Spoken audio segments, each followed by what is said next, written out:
Halo semuanya, dengan saya Cimika Santosa. Teman-teman di sini masih ada yang belum berani naik motor sendirian atau belum berani setir sendirian, jarak jauh atau mungkin jarak dekat juga ada.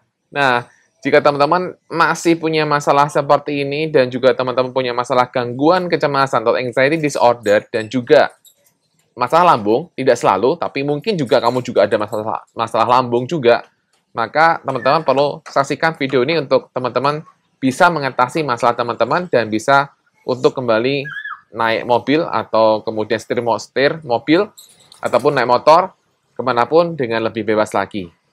Oke, pastikan video ini sampai habis dan tentu saja bagi teman-teman yang merasa bahwa ini video ini bermanfaat dan cocok gitu ya, silahkan subscribe karena kita akan masih bahas tentang masalah kecemasan di video-video yang akan datang. Teman-teman semuanya, dari banyak orang yang kemudian saya berikan pertanyaan, jadi saya punya Instagram saya Cimika Santosa, kalau teman-teman belum follow, silahkan follow Instagram saya Cimika Santosa. Saya pernah menanyakan pada teman-teman melalui Instastory saya adalah, apakah kamu masih takut naik motor atau takut naik mobil sendirian atau pergi sendirian naik kendaraan? Ternyata banyak loh. Iya, banyak banget. Kemudian saya tanya mereka adalah, apa sih? Kenapa? Kenapa kamu takut naik mobil atau takut naik motor sendirian? Kenapa kamu tuh jadi takut kalau misalnya mau nganter anak ke sekolah aja takut? Padahal ya deket sebenarnya.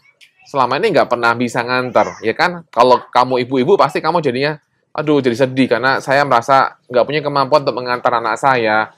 Saya merasa sedih karena saya kok begini banget, ya. Dari mereka saya mendapatkan bahwa mereka takut naik motor atau naik kendaraan itu karena mereka merasa tiba-tiba ada perasaan nggak nyata. Biasanya juga mereka takut kalau sensasi itu datang, kemudian akan membuat mereka jatuh. Takut kalau pusingnya datang, kemudian membuat mereka jatuh. Takut kalau rasa sempoyongan itu datang, kemudian mereka akan jatuh. Kemudian juga ada teman-teman yang merasa takut naik kendaraan. Kenapa? Karena dia merasa ketika naik kendaraan, dudak dikduk gitu, kenceng banget. Jadi dia khawatir takut terjadi apa-apa dengan dirinya ketika dia naik motor atau naik mobil. Sering kali ada pikiran-pikiran negatif yang datang. Nanti kalau kenapa-napa gimana? Nanti kalau ini nggak bisa gimana? Nanti kalau mati gimana? Nanti kalau kecelakaan, nanti kalau terjadi apa-apa nggak ada nolong gimana. Kemudian juga takut pingsan. Jadi sebagian besar kebanyakan mengatakan bahwa mereka sebenarnya takut kalau muncul sensasi fisik di tubuh ketika mereka sedang naik motor atau ketika mereka sedang naik mobil. Mereka berkendara setir mobil. Sehingga mereka khawatir terjadi apa-apa. Terutama bagi mereka yang naik motor, mereka takut kalau jatuh. Kemudian kalau mereka misalnya naik mobil, mereka takut kalau tiba-tiba ada masalah dengan jantungnya gitu, karena kan jantungnya berdebar dengan sangat kencang. Nah, rata-rata jawabannya seperti itu. Dan juga biasanya mereka juga takut kalau mereka nggak dapat pertolongan.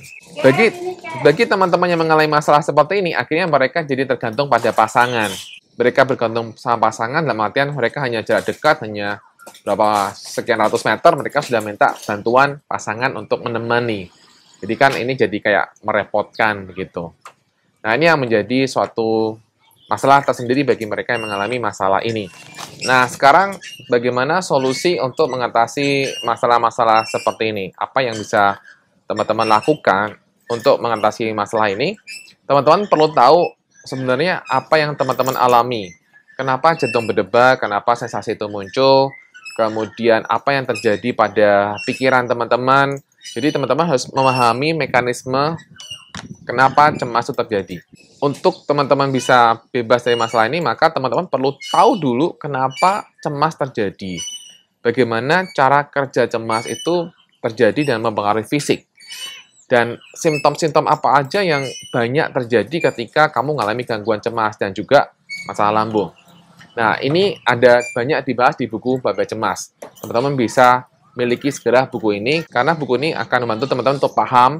Dan ketika teman-teman punya pengetahuan yang jelas tentang apa itu kecemasan, teman-teman juga akan jauh lebih berani lagi, jauh lebih kuat lagi ke depan.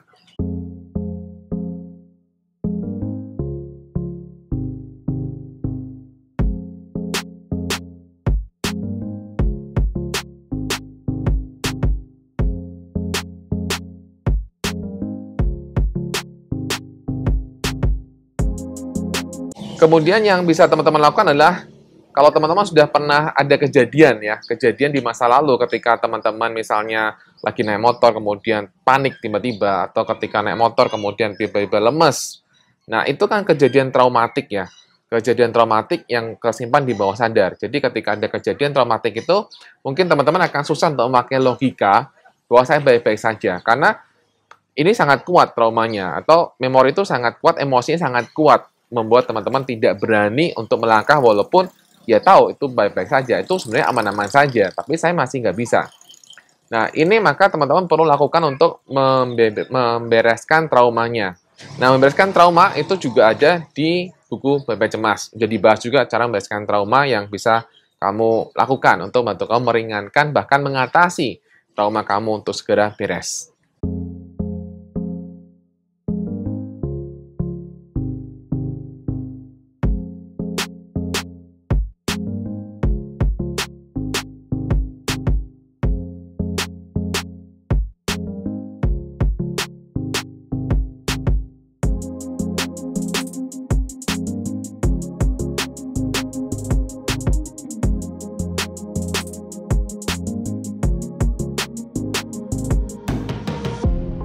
Adalah kalau teman-teman belum berani untuk melakukan langsung, maka teman-teman bisa melatih di dalam pikiran dulu.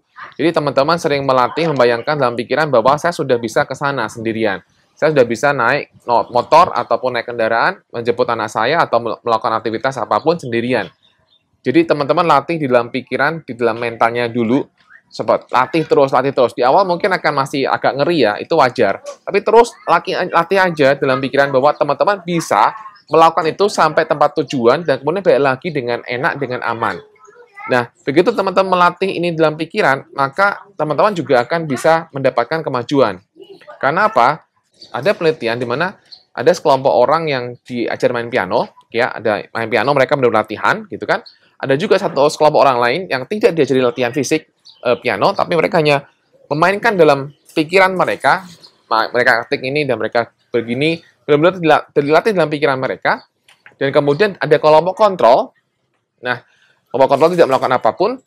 Yang terjadi adalah bahwa hasil dari mereka yang kemudian benar-benar latihan dengan mereka yang hanya mengandalkan pikiran mental secara mental, hasilnya hampir sama, teman-teman. Hasilnya hampir sama antara mereka melatih di dalam pikiran dengan mereka yang melakukan, itu hasilnya hampir sama. Jadi ini adalah suatu hal di mana membuktikan bahwa kamu punya kekuatan yang sangat luar biasa untuk meng-create apa yang kamu mau. Jadi ketika kamu belum bisa, ya kamu create dulu dalam pikiran kamu create dalam mental kamu. Nah, dengan kamu semakin bisa meng-create atau membuat dalam mentalmu, maka itu akan bisa lebih mudah termanifestasi atau terwujudkan. Yang lain yang bisa kamu lakukan adalah, ya udah hadapi aja. Misalnya, kamu takut mengantar anak, padahal jaraknya cuma 1000 meter misalnya, atau cuma 500 meter.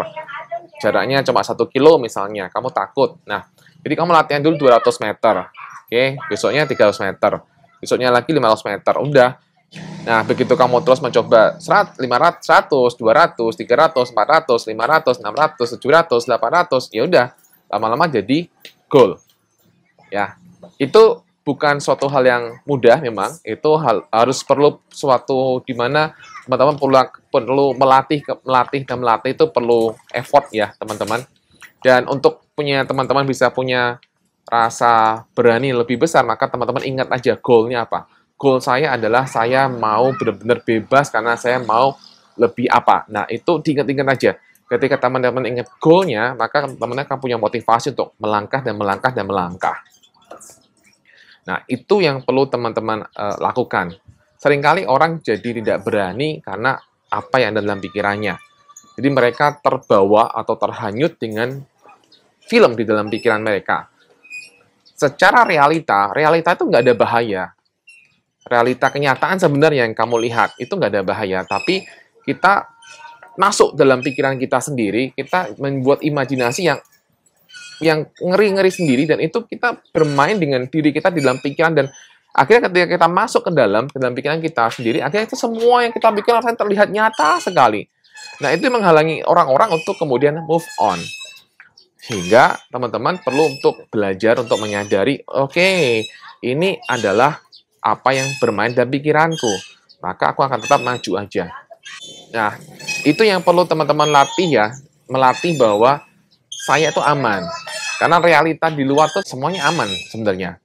Juga kemudian hilangkan juga kebiasaan membawa obat antasida kemana-mana. Jadi kalau kamu punya masalah lambung, misalnya masalah pencernaan, dan kamu kemudian kalau kamu pergi, kamu takut kumat, takut tadi begah, itu kamu sudah membuat desain yang menakut-nakutin. Jadi sebaiknya belajarlah untuk meninggalkan perlengkapan perangmu ketika kamu melakukan suatu pergi kemana.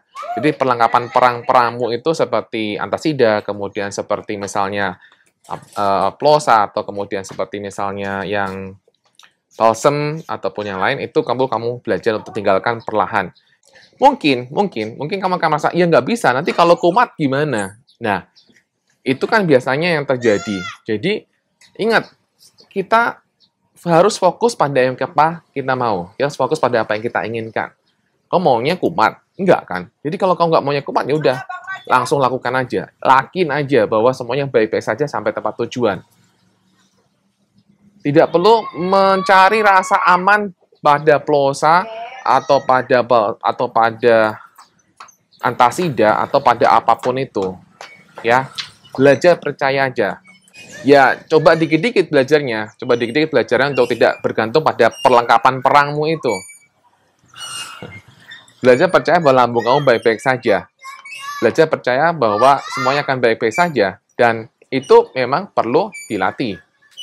Itu yang memang harus dilakukan dan dilakukan. Nah, begah dan lain-lain, itu kan biasa. Kalau kamu tidak mengalami GERD, itu sebenarnya hanya hasil dari pikiranmu. Jadi kalau kamu mengalami kayak pada panas, kemudian nggak nyaman, begah, itu bisa hanya karena dari pikiranmu yang terlalu takut, jadinya kemudian itu terjadi naik ke atas, asal lambung naik ke atas. Tapi belum tentu bahwa ketika itu terjadi, kamu mengalami GERD. Belum tentu ya.